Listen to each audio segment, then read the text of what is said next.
Maadjong adlaw sa inyong tanan, magandang araw sa inyong lahat. Kumusta kayong lahat dyan? Ako po, medyo matagal-tagal din ako hindi nakapag-upload ng video dito sa YouTube. Dahil napakaraming ganap ngayon sa buhay-buhay at talaga naman na busy ako kakagawa ng video sa ibang platform. At yun na nga, sana kayo okay lang kayong lahat dyan dahil okay na okay lang din ako dito. Sobrang busy lang talaga ng buhay-buhay natin. At sa video nga na ito, ako na may tumanggap ng 100 pieces order ni siya sa silingan na mo or sa kapitbahay na mo 100 pieces na suma na kamote o niligid kung tawagin diri sa amua. At syempre for the go, walang patupik-tumpik pa, gora-gora na. At syempre napaka-confident ko naman kasi na tumanggap ng maraming order kasi na meron naman ako napaka-supportive, napaka-blessed talaga kasi napaka-supportive ng aking pamilya. Kung iisipin itong order na to, itong gawain na to ay nakakapagod talaga at napakatagal gawin kasi mano-mano, ayan, isa pa yan, nasugatan ako kasi ang talas ng bangguran namin o yung kadgaran namin kasi bagong-bagong gawa yan ni tatay para malinis talaga kasi order yan. Dapat talaga malinis na malinis.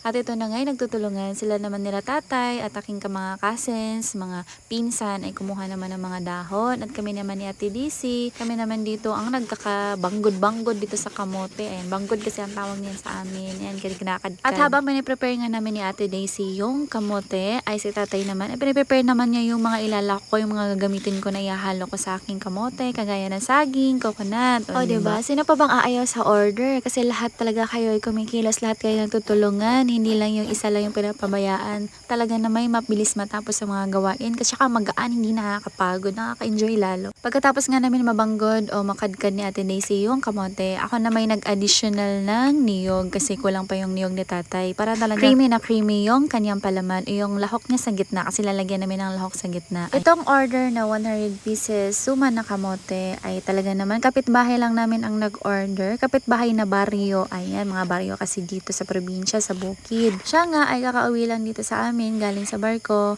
at na-miss nga niya yung mga ganitong pagkain daw. Sabi niya kaya na siya nag-order. At talaga naman sumakto sa birthday ng tatay niya kaya napa-order siya ng marami. Ang una nga muna namin ginawa dito ay prepare muna namin o lulutuin muna namin yung pangsahog na sa gitna, panglagay sa gitna, yung palaman kumbaga para masarap talaga. Ang ginamit nga pala namin dito ay 5 piraso na buko na kinayod na. Ayan. Tapos pag kumulo-kulo na, ilunod na agad yung asukal. Brown sugar yung ginamit namin dito. Pagkatapos ilunod ay kailangan mo na tunawin ng maigi ang asukal. Ayan. Halo-haluin lang siya hanggang lumapat ng kaunti. At isusunod ko na rin sa paglunod itong kinadkad ng kamote. Kumuha lang ako ng kaunti, yung kasya lang sa 100 pieces na pangpalaman. Ayan. At make sure na hindi titipirin ang paglagay ng palaman sa gitna kasi yun talaga ang masarap na part dun sa suman. Ayan, lutuin lang siya sa gata na may asukal. Ito naman ay mabilis lang maluto dahil kinadkad na siya ng maninipis. 15 to 20 minutes ay luto na din agad to at make sure lang na mahina lang yung apoy para hindi na muhubas ng inyong tinunuan dahil dili na muhubas inyong sabaw. Hindi madaling mag-dry ang sabaw. Ayan, tapos palagi lang siya halo-haluin hanggat maluto siya. Para din hindi dumikit yung kamote sa kawali. Ayan, tapos haunin ko na siya o tanggalin ko na siya sa apoy kasi kailangan ko pa siyang palamigin bago siya ilagay sa kamote. Mabilis lang ang cooking time nito kasi lulutuin pa naman siya ulit kapag nilagay na siya sa kamote. In almost a year ko nga na pag-vlog, ngayon nga lang ako nakatanggap at tumanggap ng orders. Dahil nga malapit lang din yung nag-order, kapitbahay lang namin, kaya for the go na. Sunod ko nga na ginawa dito ay itong kamote na kinadkad namin ni Ate Daisy kanina ay nilagyan ko na agad ng asukal, hinaluan ko na agad para din ito ay may lasa. Hindi lang yung sa palaman, hindi lang yung sa gitna. At confident na akong gawin tong order na to dahil andito sila nanay na magaling talaga gumawa ng mga suman. Ako, dekada na itong mga to. Talaga namang master na nila to. Simple nga lang itong gawin pero may katagalan lang ang proseso niya. Pero di bale dahil pag marami kayo sa bahay nyo, nako, pagtulungan nyo na lahat ng gawain. Ito ang ginagawa nga namin. Pagkatapos namin i-flat-flat dyan sa dahon ay nilalagyan namin ng palaman yung niluto ko kanina. Ayan. Pagkatapos niyan ay i-roll-roll naman agad yan. Make sure na hindi tinipid yung palaman kasi yun talaga yung pinakamasarap dyan sa suman. Ayan, tapos nilipat ko kay nanay kasi siya ang taga-rolyo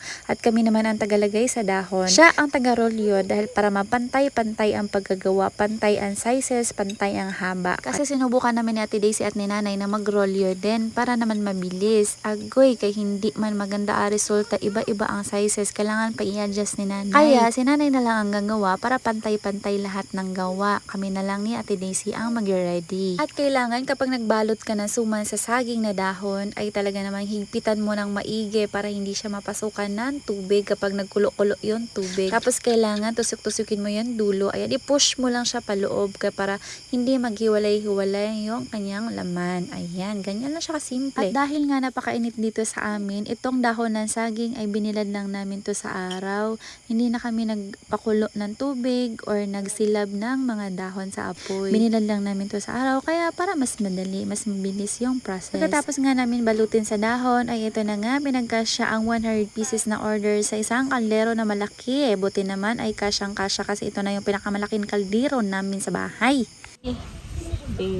1, 2, 4, 5, 7, 69, 23, 4, 25, 26, 20, 80, 83, 56 na 56 lagi. Pagkatapos nga nila magbilang hanggang 100 ay ito na nga, isasalang na nila ni Ate Daisy. Ayan sila lang pinagsalang ko kasi ako ang nag-video nito. Tapos nilagyan lang namin to ng kaunting tubig lang kasi madali lang ito maluto. Kasi dahil nga durog na, kinadkad na. Ayan, madalis lang yan maluto. Tinakpan agad. Ang cooking time nito ay 30 minutes. Mahina lang ang apoy. Huwag masyadong malakas kasi para maluto na maigi ang ating kamote na suman.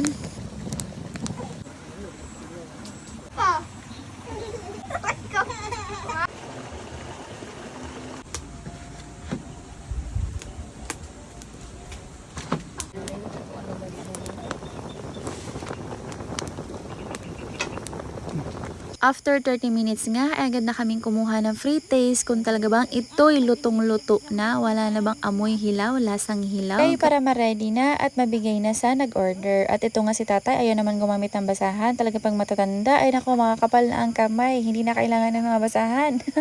Joke lang. Kalyo pala yun, hindi pala yun kamay. At ito na nga, tatanggalin na siya at pupunasan muna namin ito kasi masa-masa. Ayan, napaka-bless ko dahil tinulungan nila ako nanay at tatay. Talaga naman, napaka-supportive sa order na to, kaya no need to worry talaga kapag may mga orders na maramihan kasi andito sila, tinutulungan ako. At habang tinatanggal ni tatay ang kamote sa kaldero, kami naman ay nagpupunas na dito ng mga kamote para hindi siya basa, na ilagay sa nigo para talaga presentable at talaga naman hindi sila mahihirapan kumain. At ito na nga tapos na, ayan, ready to deliver na. Babalutin ko na lang ito para naman hindi madumihan sa biyahe. At sakto pagkatapos ay kinuha na agad ng nag-order. Ayan pala si Mark, nakapitbahay namin from Tigbao, Matalom, Leyte. Ayan, nakamotor din sila. Buti nakapasok yung motor nila sa bundok namin.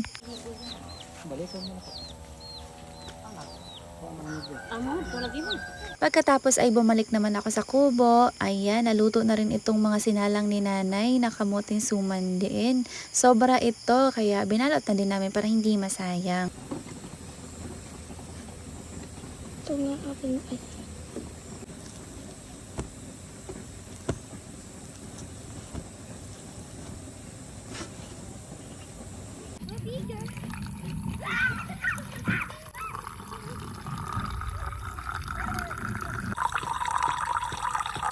Nagpadala din si nanay sa aking mother at sa asawa ni Manoy Ricky sa Matalom, Leyte din. Ayan, ihahatid niya yung mga bigay na kamoting suman para hindi naman masayang kasi hindi naman mauubos yung isang kalderong suman na kamote. Kaya sharing is caring. Marami pong salamat sa lahat ng mga nanonood sa aking video. Marami pong salamat sa mga naghihintay. Pasensya na po at natagalan kasi napaka-busy talaga ng buhay-buhay. Marami pong salamat sa lahat ng inyong suporta. Hanggang dito na lang po ako. This is Miss Angel World. Ingat po kayo palagi. Amping mo kanunay.